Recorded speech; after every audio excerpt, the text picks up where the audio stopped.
Okay, सो attitude की theories थोड़ी सी बचती थी, let us cover that now. तो इसमें आपकी एक तो बैलेंस थियरी आती है। बैलेंस थियरी के बारे में क्या क्या बातें याद रखनी है कि बैलेंस थियरी जो है ये एक तरह की कंसिस्टेंसी थियरी है। ये दी है आपके फ्रिट्ज हेदर ने और बाद में इलेबोरेट की है रोजनबर्ग और एबल्सन ने। इसमें तीन एलिमेंट्स की बात होती है, फर्स्ट पर्सन, सेकंड पर्सन और एक कोई भी ऑब्जेक्ट या फिर मान लो कोई थर्ड पर्सन भी हो सकता है। तो इन्होंने बोला दो तरह के रिलेशनशिप हो सकते हैं, ठीक है, या तो बैलेंस होगा या इम्बैलेंस होगा। इसको इस तरीके से समझिए, इसको POX ट्राइंगल भी कहा जाता है, POX थियरी या POX ट्राइंगल थियरी। तो सपोज कीजिए ये एक पर्सन है, ये दूसरा पर्सन है और ये कोई ऑब्जेक्ट है। तो ऐसे में अगर this person likes this person और this person likes this object and this person also likes this object, तीनों के बीच में पॉजिटिव रिलेशनशिप है, तो ये बैलेंस की सिचुएशन है, ठीक है। अगर सपोज कीजिए कि POX में तीनों ही नेगेटिव है या हाँ तीनों ही नेगेटिव हैं, कोई किसी को पसंद नहीं करता, तो ये इम्बैलेंस की सिचुएशन है, ठीक है।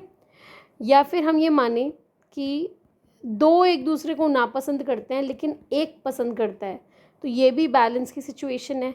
अब ये थोड़ा सा कंफ्यूजिंग हो जाता है बच्चों के लिए कि बैलेंस कौन सा, इम्बैलेंस कौन सा। आप उसको एग्जाम्पल समझने की कोशिश करते हो, तो उसके बजाय मैं ट्रिक बताती हूँ आपको, आप उसको वैसे समझो कि आपके पास ये ट्राइंगल है, ठीक है, POX। आपको सिर्फ ये देखना है कि दो एक जैसे सिंबल एक दूसरे को काट देते हैं। जैसे अगर मैं बात करूँ पॉजिटिव पॉजिटिव पॉजिटिव की, तो ये दोनों पॉजिटिव पॉजिटिव एक दूसरे को काट देंगे, लास्ट में क्या बचा, पॉजिटिव। अगर लास्ट में पॉजिटिव बचता है तो ये बैलेंस है, ठीक है। अगर सपोज कीजिए POX में तीनों नेगेटिव होते तो नेगेटिव नेगेटिव एक दूसरे को काट देगा, लास्ट में क्या बचा, नेगेटिव, तो ये इम्बैलेंस है। आप इस तरीके से याद करो, ठीक है। तो सपोज करो कि नेगेटिव नेगेटिव पॉजिटिव, तो नेगेटिव नेगेटिव एक दूसरे को काट देंगे, लास्ट में क्या बचा, पॉजिटिव, तो ये बैलेंस बन गया। या फिर पॉजिटिव पॉजिटिव नेगेटिव है, तो पॉजिटिव पॉजिटिव एक दूसरे को काट देंगे, लास्ट में बचा नेगेटिव, तो ये क्या है, इम्बैलेंस है। इस तरीके से इसको याद करो, इजीली याद होगा। एक जैसे सिंबल एक दूसरे को काट देंगे, लास्ट में जो बचेगा, अगर पॉजिटिव बचा तो बैलेंस, नेगेटिव बचा तो नॉट बैलेंस। इस तरीके से आप उसको याद करें, ठीक है।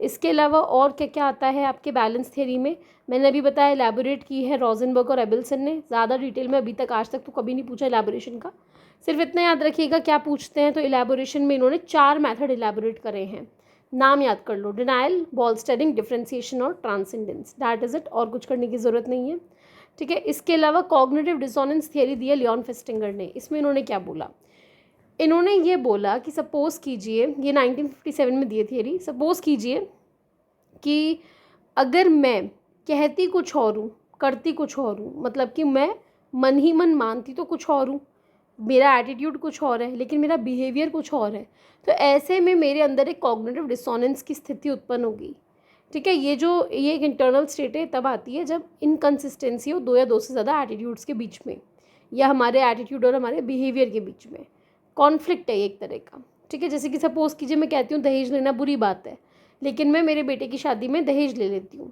तो ये कॉग्निटिव डिसोनेंस क्रिएट होगा, कहती कुछ और हूँ करती कुछ और हूँ।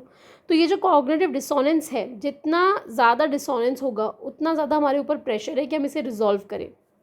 अब रिजॉल्व कैसे करें, या तो आप क्या करोगे, या तो आप अपना बिहेवियर बदल दो या फिर आप अपना एटीट्यूड बदल दो, एक चीज़ आपको बदलनी पड़ेगी, ठीक है। तो अब इसमें आपका एक और चीज़ आती है, minimal justification effect. Minimal justification effect ये बोलता है कि आपके पास जितना कम रीज़न है आपके उस डिसोनेंस का, उतना ज़्यादा आपको ट्रबल होगी। मतलब कि सपोज़ कीजिए, इसमें इन्होंने एक एक्सपेरिमेंट किया था, बच्चों को बुलाया और उनसे एक्सपेरिमेंट ये करवाया था कि एक ग्रुप को शायद ये $1 देते थे झूठ बोलने का, और दूसरे ग्रुप को शायद $20 देते थे झूठ बोलने का, कि भाई आपको जो टास्क करवाया जा रहा है वो इंटरेस्टिंग है, जबकि टास्क बहुत बोरिंग था। ट्रेस को कुछ ऐसा एक के ऊपर एक रखने के जैसा टास्क था। तो 2 ग्रुप बनाए, एक को बोला भाई $1 देंगे रोज़ का, झूठ बोलो बाहर जाके, काम इंटरेस्टिंग है, और एक को $20 दिए। तो ऐसे में क्या होता है, जब आपके पास इन लोगों को झूठ बोलने का एक अच्छा खासा रीज़न है, $20 बहुत ज़्यादा होता है, लेकिन दूसरे ग्रुप के पास एक तरीके से देखा जाए तो अगर कोई आपको झूठ बोलने का ₹1 देता है, तो क्या आप ₹1 के लिए अपना ईमान बदलोगे, झूठ बोलोगे? तो वो आपके पास अब जो रीज़न है, जो जस्टिफिकेशन है कि आप झूठ क्यों बोल रहे हो, वो रीज़न बहुत कम है। तो ऐसे में आपको डिसीजन ज़्यादा होगा और आप या तो झूठ ही नहीं बोलोगे या फिर आप अपना जो एटीट्यूड है वो बदल लोगे। तो इन बच्चों ने एक्चुअल में ये फील करना स्टार्ट कर दिया कि टास्क जो है वो इंटरेस्टिंग था। और $20 वाले तो झूठ क्यों बोलते थे, क्योंकि पैसा मिल रहा है।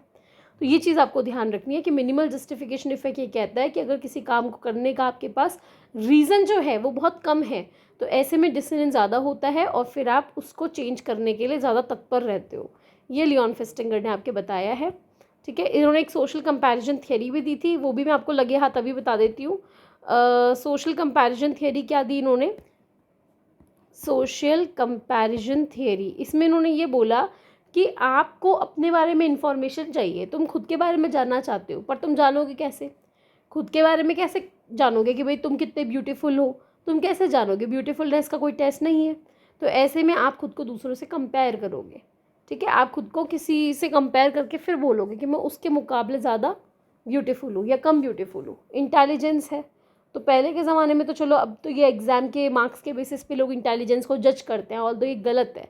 लेकिन पहले जब कभी एग्ज़ाम नहीं हुआ करते होंगे तब कैसे करते होंगे? Normal day to day life में जो ज़्यादा अच्छे तर्क वितर्क करता होगा उसके बेसिस में जवाब दे देते होंगे कि भाई ये ज़्यादा उससे बेटर है। बच्चों में आपस में पेरेंट्स करते थे, भाई ये वाला बच्चा हमारा ज़्यादा इंटेलिजेंट है।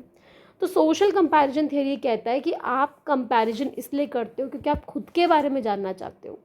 तो उसके लिए दो तरह का कंपैरिजन होता है, एक होता है अपवर्ड, एक होता है डाउनवर्ड। अपवर्ड कंपैरिजन, जब आप खुद से बेटर परफॉर्मर से कंपेयर करते हो। सपोज करो मेरे 70% आ रहे हैं, मैं कंपेयर कर रही हूँ 80% वाले से, तो ये है upward comparison, when you compare yourself with someone who is performing better than you.